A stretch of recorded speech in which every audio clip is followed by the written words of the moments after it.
안녕. So, I just finished watching this K-drama called The Night Has Come, and I have a lot of thoughts and feelings about it. But a quick backstory before we get into it. So in high school, I used to play Mafia practically every weekend in the evening before curfew. I went to boarding school, by the way. And because of that, I have a very strong attachment to this game.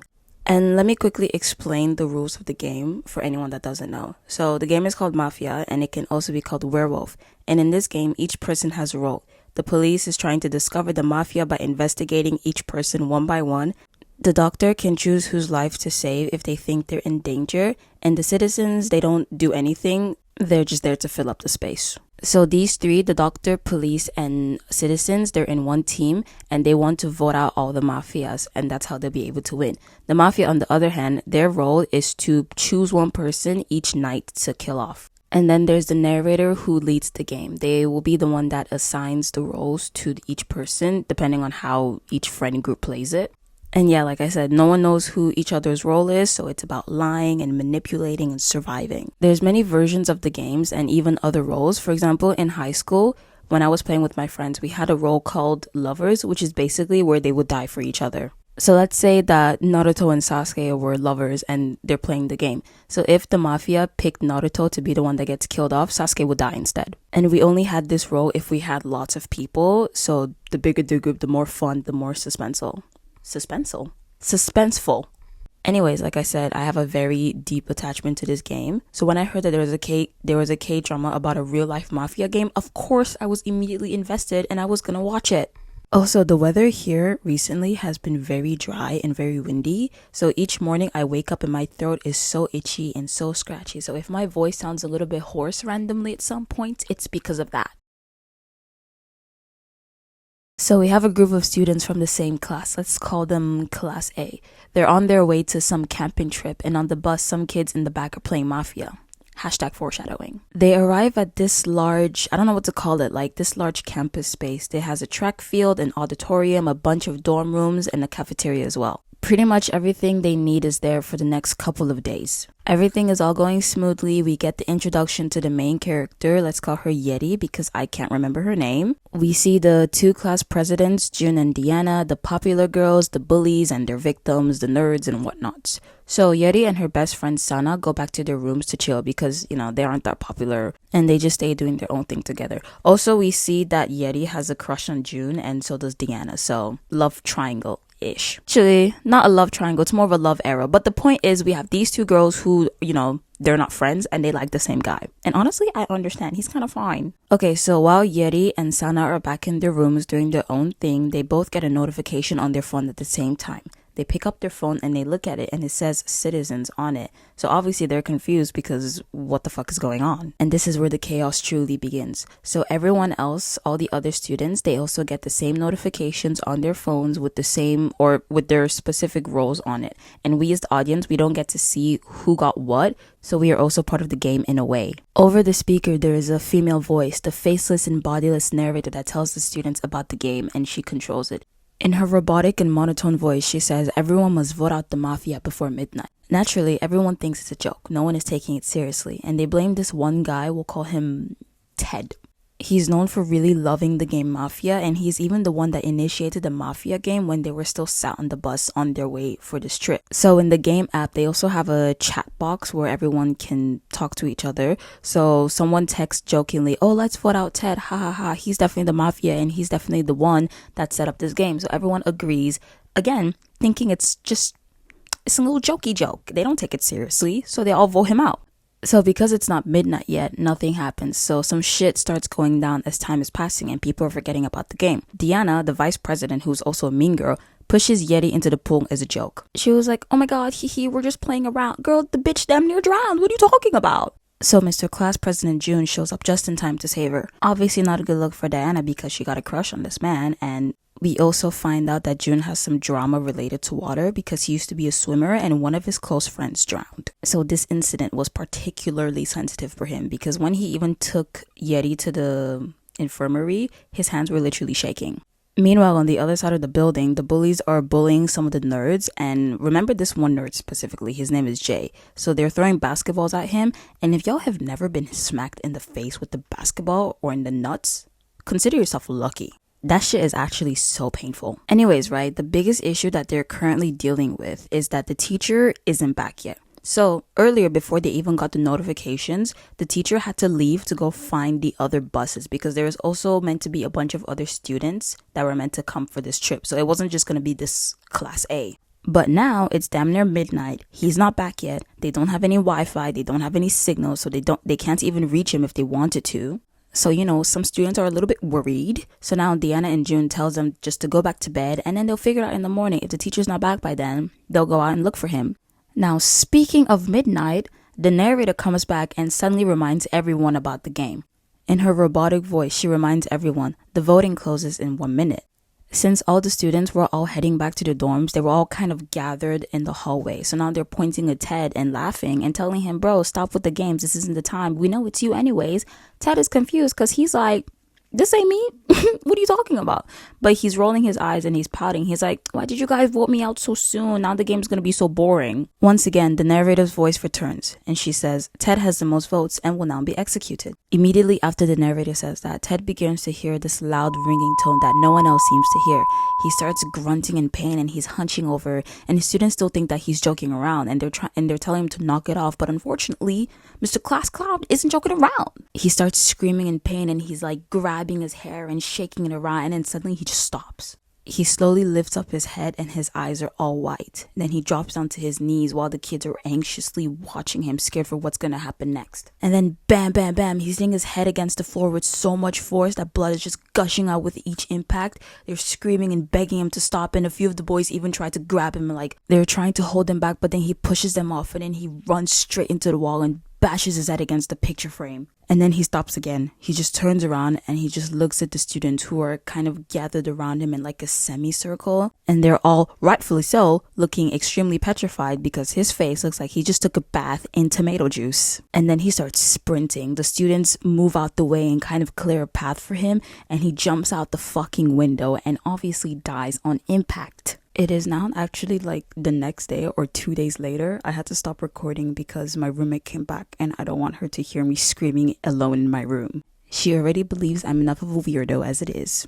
Okay, so anyways, after Ted jumps out the window and dies on impact, before anyone had any time to scream, there's a soft lullaby that begins to play over the speaker, and just like that, the students drop to the floor and they are forced into a peaceful slumber.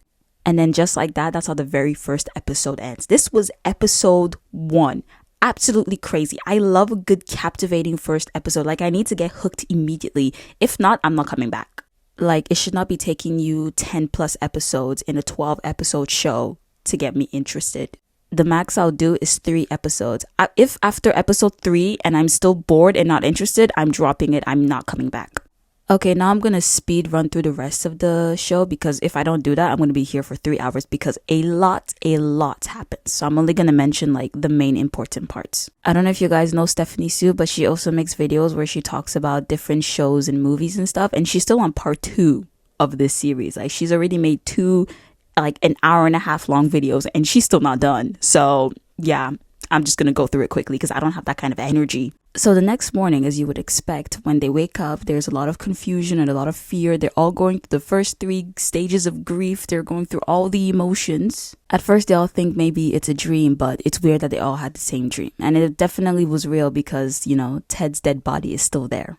So their immediate first action, run. All the students run out of the building and they're about to leave the campus grounds, but the narrator voice comes back and warns them the game must take place inside the boundary. And it's then that they notice this white, thick line that's drawn around them. But one guy freaks out and he's like, fuck this shit, I'm out of here. So he runs out and his friend runs out after him to pull him back. And then the ringing tone that Ted had heard, it starts ringing in their ears as well because they had broken the rules. And just like Ted, they begin banging their head against the ground and against the tree and the concrete. And then finally they face each other and bash their heads together. And obviously they're bleeding out and, brain damage, and then they die. So now they all saw with their very own eyes what's going to happen to them if they try to leave the game. So our main girl Yeti, she comes up with this plan to follow the white line and see how far it goes, because maybe it would go out away from the campus area into the distance, into the forest, so that they can find help. So a group of them come together and they go on this long ass hiking trail, and they're following the white lines, the path. It's so narrow that they have to stand one after the other, like in a straight line. But unfortunately, the line stops right in the middle of the forest, so they weren't able to reach like another part of the city. Honestly, I didn't really understand what they were thinking with this, because it's not going to be a forever extending boundary line, but I don't care. Anyways, at this point, one of the guys ended up falling out of the line because Deanna, Miss Vice President bitch, kept yapping away at his mouth, telling him to look closer at the line, look closer, because they weren't sure if it was actually a line or if it was just mess. So because she kept yapping away at his ear, he ended up tripping, and instead of pulling him back up, this bitch just pushed him. She just let him fall, and then he ended up getting impaled on the ended up getting impaled on a branch. So I already didn't like this girl. Now I dislike her even more. But before that happened, in the distance, one of the guys who was in the hiking group, he had a camera with him, and he was able to zoom in on this people in the far distance. They were like standing by the edge of this cliff, and they were like fishing, but they weren't moving at all. And there were a flock of birds that were frozen midair as well. So immediately my theory was that they were frozen in time or something, because even their phone batteries didn't change. They would even try to charge it, but no, it's just forever at like 56%. So they physically couldn't escape or call for help because the Wi-Fi is still down. There's still no signal. So they decided that night they're not going to vote for anyone. So they put all their phones in the bucket. But because they were not voting, they were breaking the rules. So a bunch of them just started dying randomly because they didn't vote in time. The narrative was saying like, this person's name, blah, blah, blah, is going to get executed for breaking the rules. And then they would get that ringing tone. Their eyes would turn white and they would go and like hang themselves off of a rope. So a bunch of the side characters that no one cared about, they ended up getting offed. It was actually so difficult to watch the scene. Like, it was so sad and so heartbreaking. I wanted to scream because one of the like more main characters, like his phone got thrown away by the bully. Absolute dickhead this guy is. So his phone got thrown away and it ended up sliding underneath one of the bleachers. So one of the girls that liked him, was trying to like desperately reach it. And right when she got the phone, his name was called up for breaking the rules, and then he ended up hanging himself too.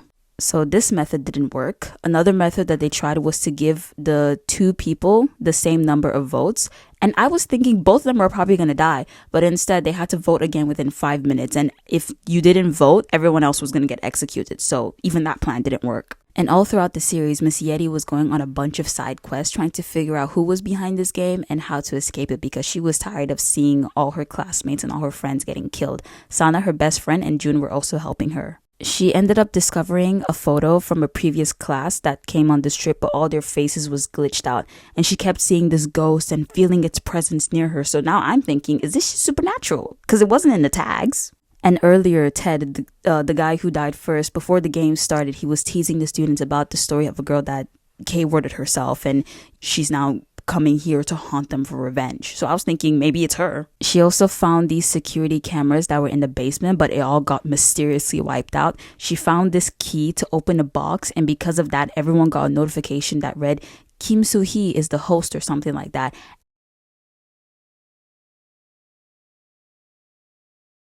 And then boom, a bunch of the memories just got unlocked, and they remembered the girl who K-worded herself, So-hee, was actually the cause of the Mafia game, and she was the one that probably wiped their memories and forced them into this game because they all had forgotten about her existence. Because essentially she was bullied into, offing herself, and this is probably her revenge. So again, I'm back to believing that this is a supernatural ghost haunting them theory. I'm telling y'all, Miss Yeti was going on hella side quests. She was climbing through the air vents, and she was taking pictures of the dead bodies and being Madame Detective. And while she was doing all that, like trying to figure out who was behind the Mafia game, everyone else was continuing to play the game because like you were forced to play it. If you didn't vote, you got killed. Even the Mafias, if they didn't kill someone the night before, they also got killed.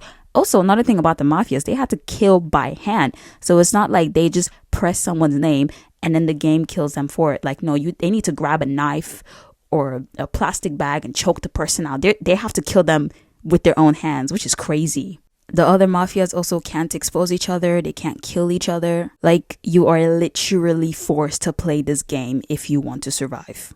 So the sooner Miss Yeti figures out the secrets behind this game, the sooner they can all, go home without them dropping like flies. However, as one would expect, with less and less students remaining, more and more distrust started to build up within each other. It was around episode 9 or 10 that we actually discover who the mafias were. And I won't say because I think it's really worth watching by yourself and getting sucked into the drama and sucked into the dispense.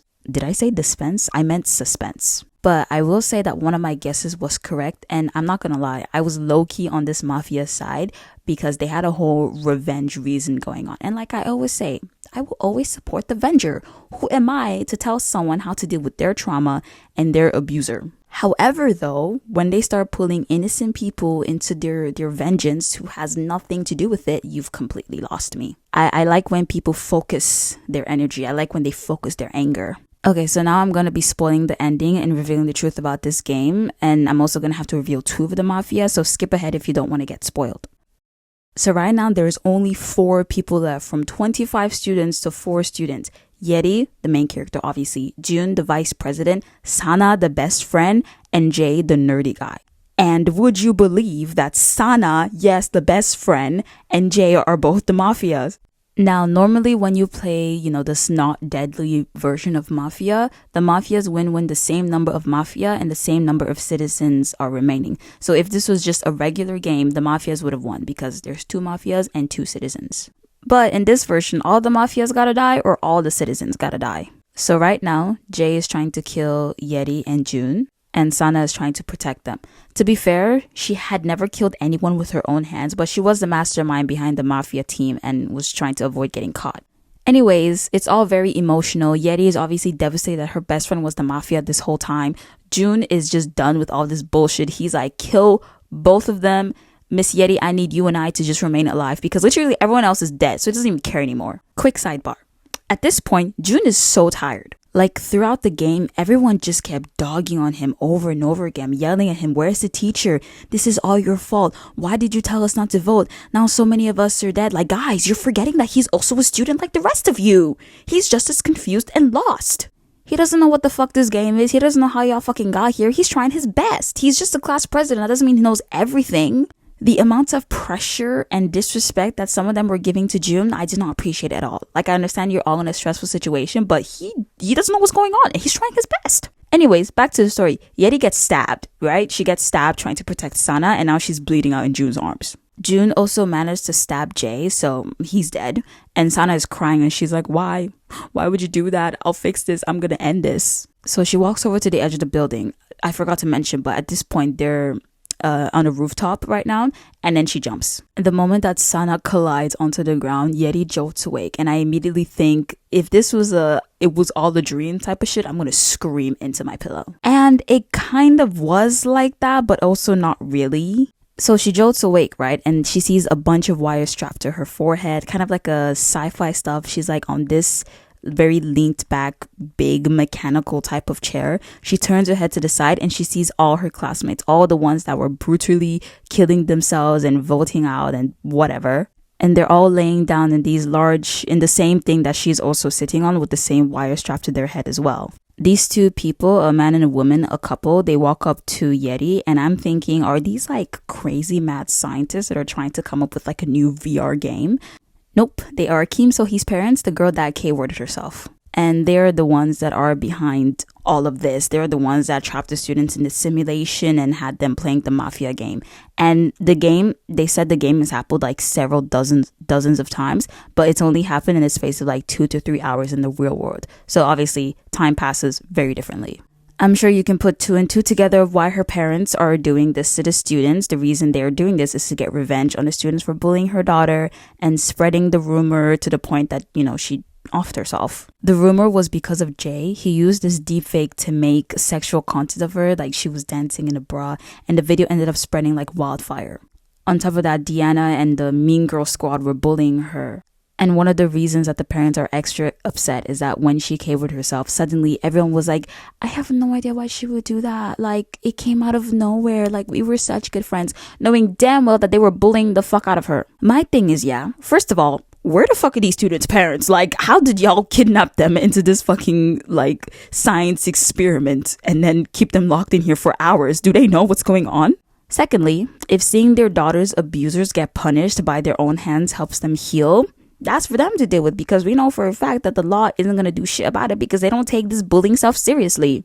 However, Yeri and June were good to their daughter. Yeri was literally Sohee's bestie. Oh, which reminds me, Sana isn't real. She was a made-up character in the game. So she was kind of a replacement for Sohee's best friend. She's not real. She's like a AI virtual existence person. I don't know. She's not real.